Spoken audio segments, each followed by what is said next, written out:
Good morning and thank you for joining us on Thriving on the Suncoast. So I have an announcement.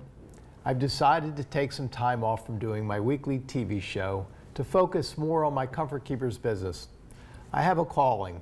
I love being involved in helping our clients to be able to continue to live successfully and independently at home.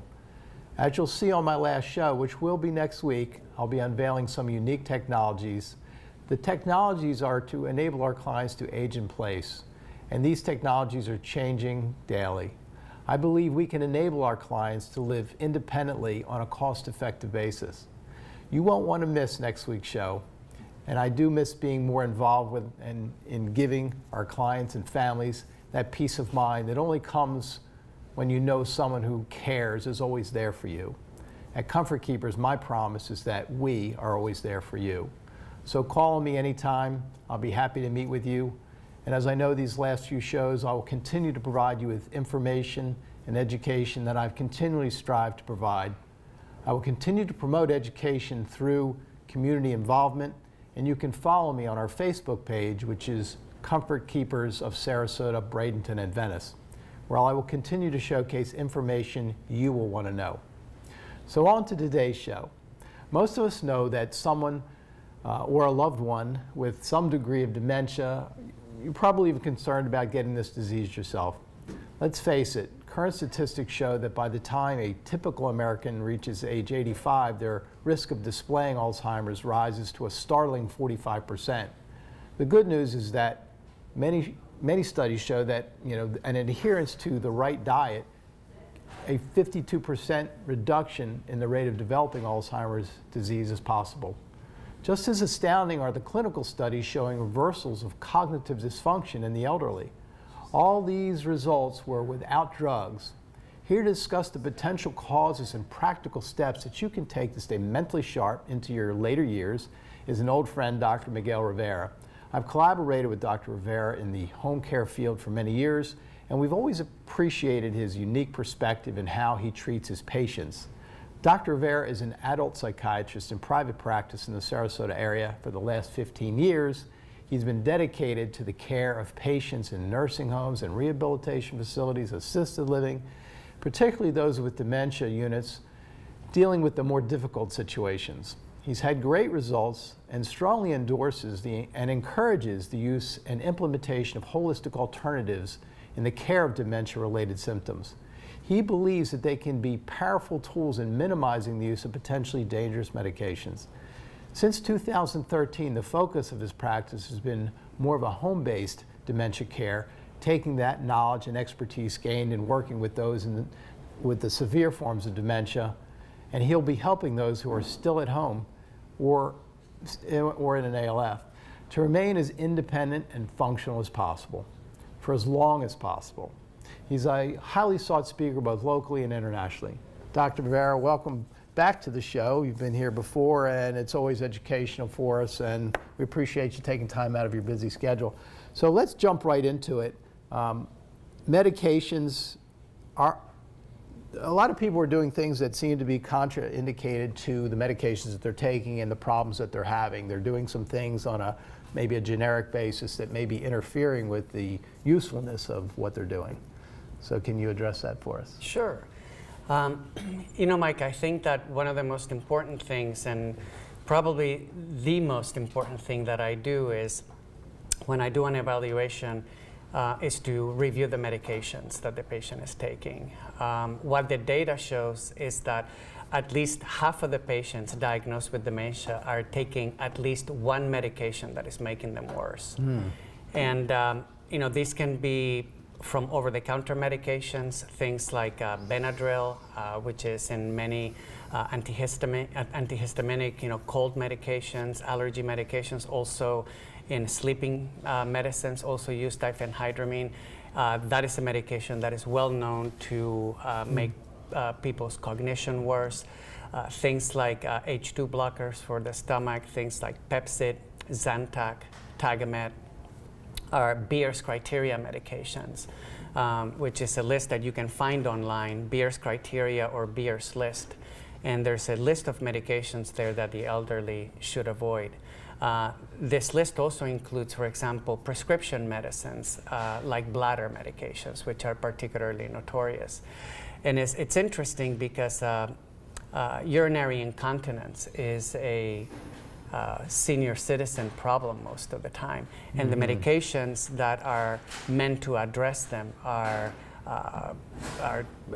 significantly bad for memory problems. I mean, I've seen patient after patient after patient after going to the urologist and being put on medications that make him fall or make him hallucinate or things like that. It's been going on for a long time. I mean, you would think that that word would have gotten around about that by now. Well, you know, I mean, I've been giving these talks for like 10 years, and I'm still amazed at the lack of awareness. These medications are called anticholinergic drugs. And cholinergic means, comes from the root of choline, acetylcholine, which is one of the most important neurochemicals in the brain, responsible for cognition. So for example, Mike, when we give somebody a medication like Aricept or Exelon, these medications are meant to increase the levels of acetylcholine in the brain, because the more acetylcholine we have in the brain, the clearer our thinking and the better our memory.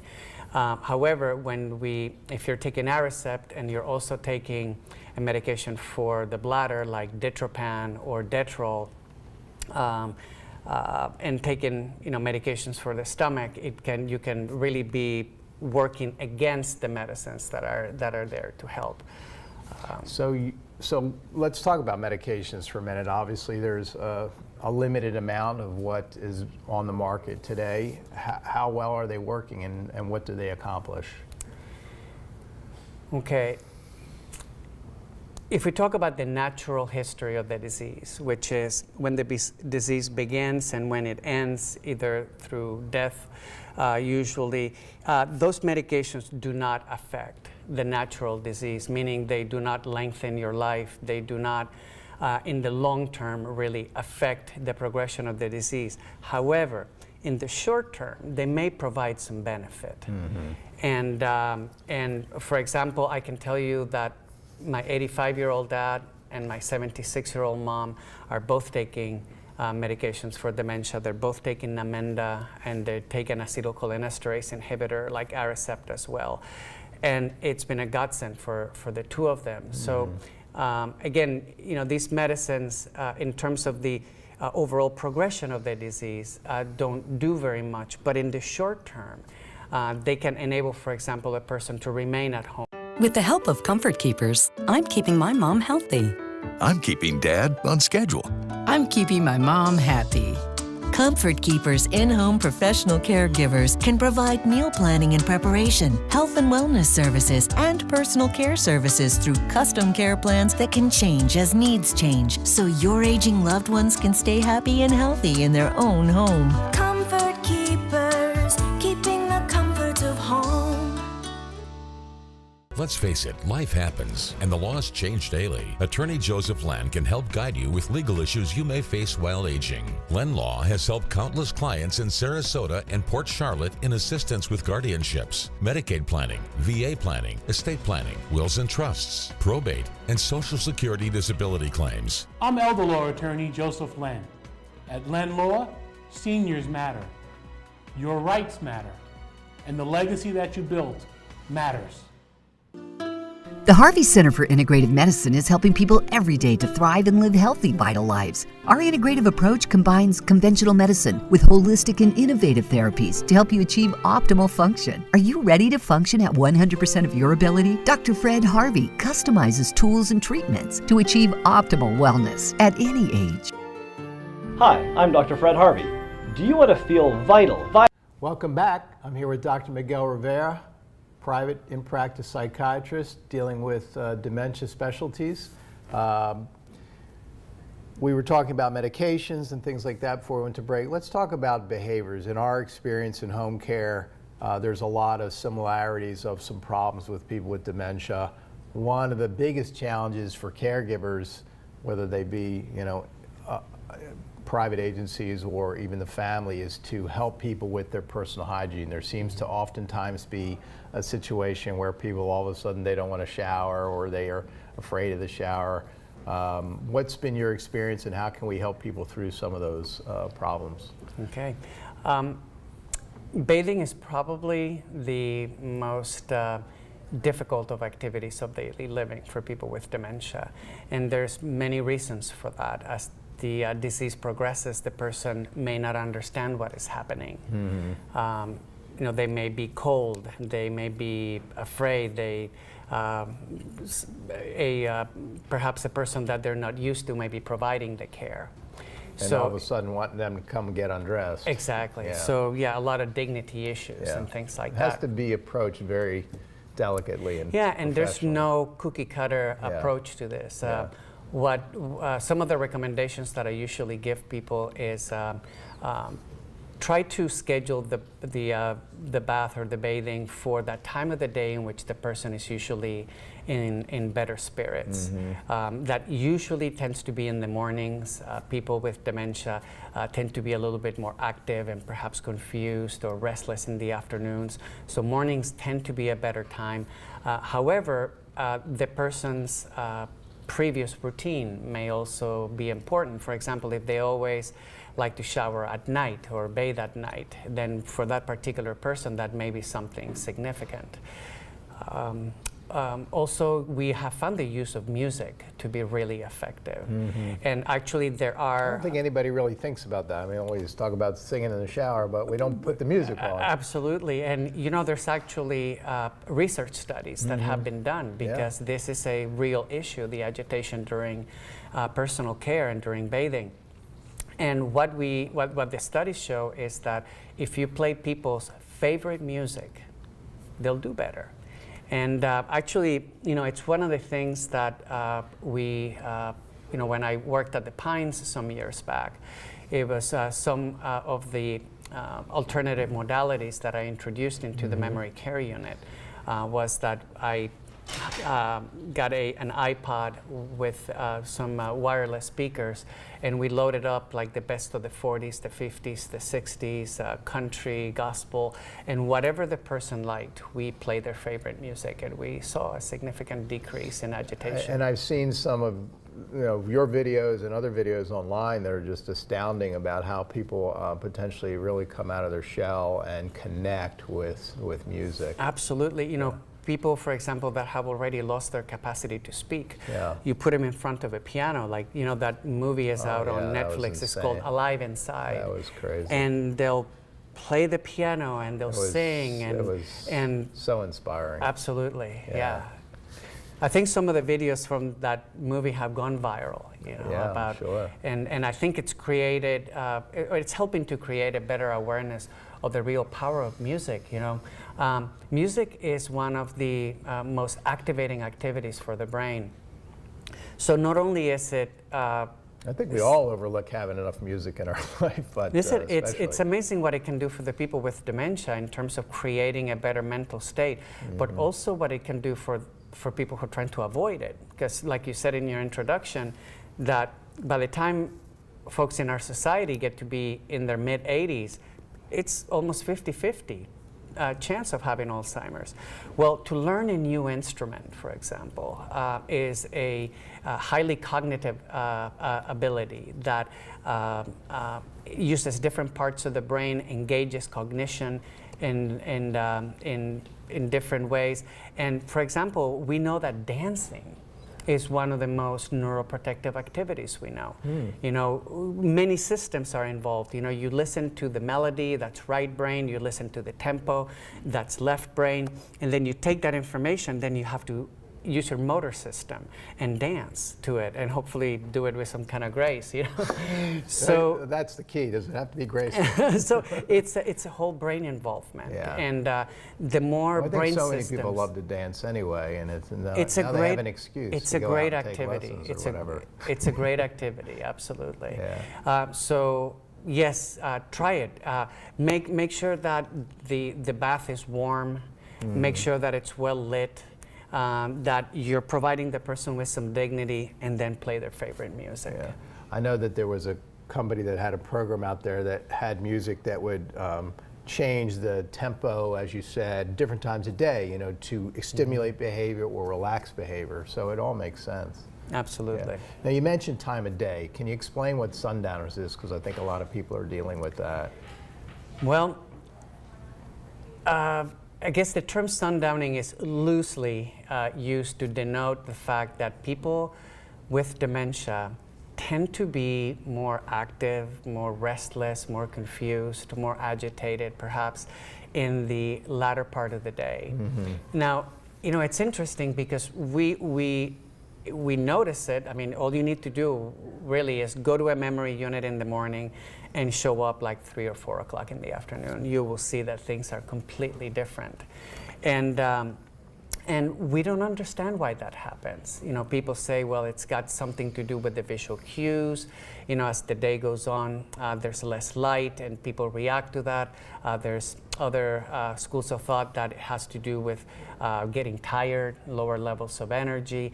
But the truth is that we really don't know why is it that this happens, but we certainly About see the it. artificial light aspect, people making it more lit, does that have some So beneficial effect? it's one of the things that that is considered, and one of the more natural things that you can do to help people with sundowning is to expose them to sunlight. So making sure that their sleeping cycle is appropriate. There's data that melatonin can help with sundowning. Making sure, for example, that the person has maybe taken a nap in the afternoon. If they usually get agitated around 3, 4 o'clock, sometimes we have the family lay them to sleep, right after lunch, have them take a nap. Many times that we only can have help. 30 seconds left, but in this segment, how about like people that are up in insomnia, walking around at night and their caregivers can't get around? Again, sunlight is really important. Sunlight is the key element in setting the circadian rhythm. And insomnia and wandering at night, knocking on other people's doors in facilities and things like that happens a fair bit with dementia. And the number one thing I do before I go on medicating people is that I'll have the family or the staff take the patient out every day at the height of the sun, maybe 11, 12 o'clock, for about 5 or 10 minutes. Get some bright sunlight. You don't need to be in the direct sunlight. If you like that, you can do that. But just at least where it's super bright, and that'll help. We have to go to break. Stay with us. Good information. We'll be right back. Check out our sponsors. The Harvey Center for Integrative Medicine is helping people every day to thrive and live healthy, vital lives. Our integrative approach combines conventional medicine with holistic and innovative therapies to help you achieve optimal function. Are you ready to function at 100% of your ability? Dr. Fred Harvey customizes tools and treatments to achieve optimal wellness at any age. Hi, I'm Dr. Fred Harvey. Do you want to feel vital, vibrant, and fully energized? If so, call our office to find out how. With the help of Comfort Keepers, I'm keeping my mom healthy. I'm keeping Dad on schedule. I'm keeping my mom happy.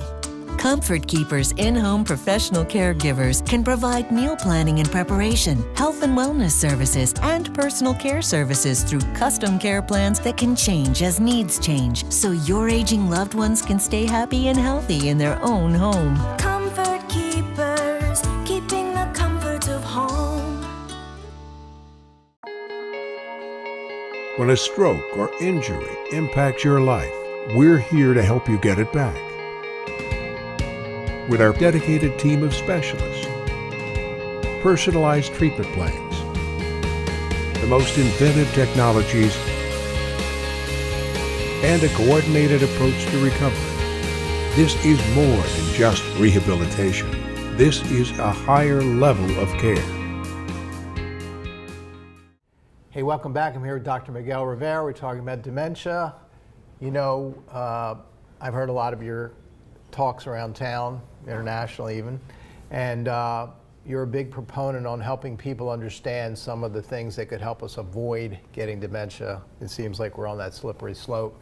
One of the things that I know that you speak a lot about, and the studies seem to bear out, is what we can do as far as our intake of food and how we can help our body avoid some of these problems. So tell us a little bit about the thought process in the area of food. Okay. Everything is connected, everything matters, if you go to the CDC website, the Center for Disease Control, and you look at the reasons why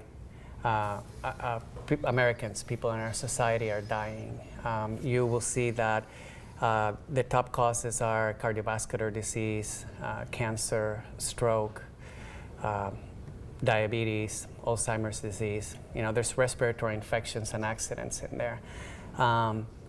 So other than accidents and respiratory diseases, every other major killer has one common ancestor, and that is diet. I think that in the talks that I give, one of the great take-home messages that I want people to understand is that we cannot really look at ourselves as separate entities and think that what happens in the brain is somehow disconnected from what happens in the heart or what happens in the pancreas. So the issue with diet is that it creates the ground onto which things will grow. It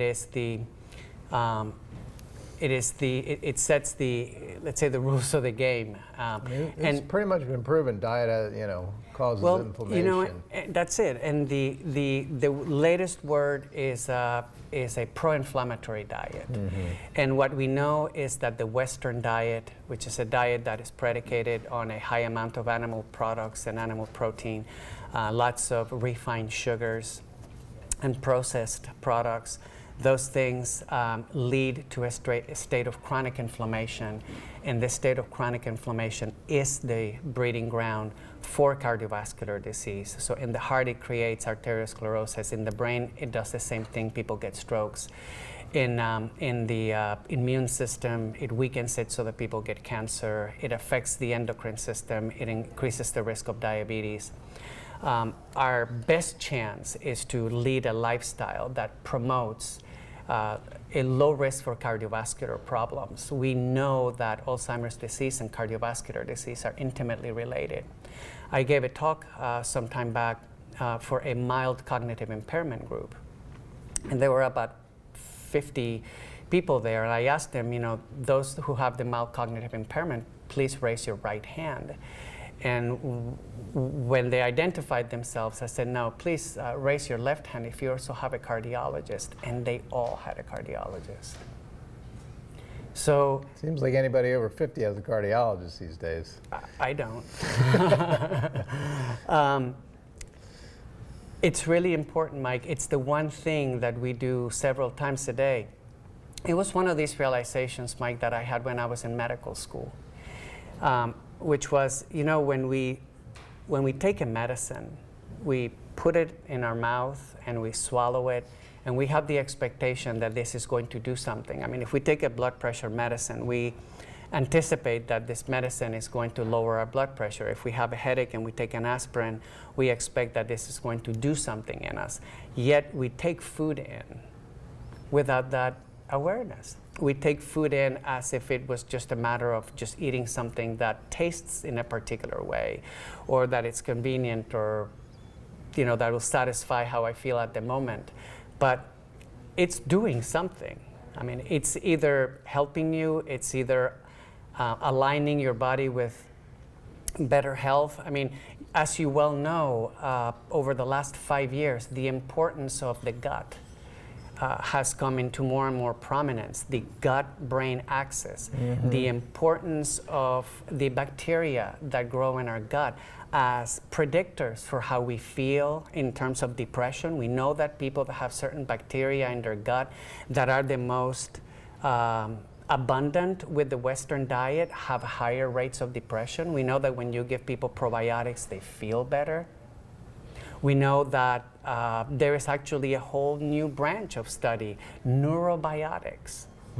The study of how to have the right type of bacteria improves our cognition, our mental functioning, the way that we feel, all coming from what is it that supports our system. It's way beyond just taking a pill. I mean, there's so much information out there now about the gut and the brain and how everything's interrelated and how it makes you feel, and not only that, but the inflammatory process, the disease process, and people really do need to take this on and do their own research and do what's right for them and learn about this. You know, that's always what I encourage people to do. I am definitely not here to try to convince anybody. I mean, nobody's ever convinced me of anything.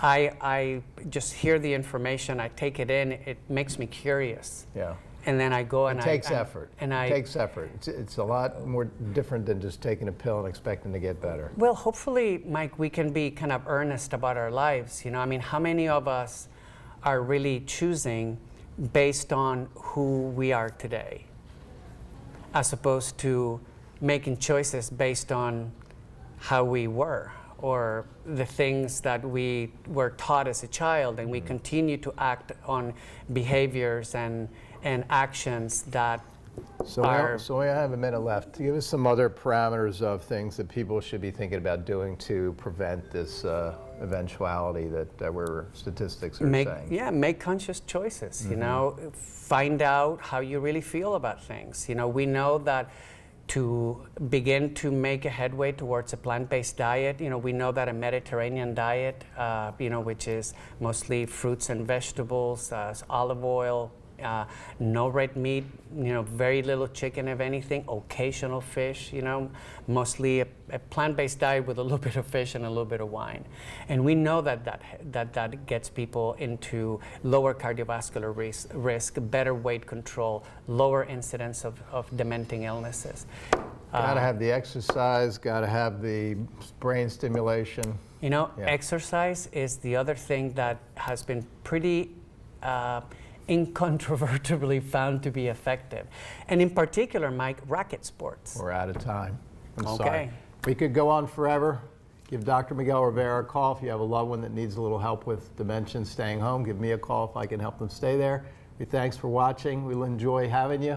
See you again next week on Thriving on the Suncoast. Comfort keepers, cause there's no place quite like home. Call Comfort Keepers.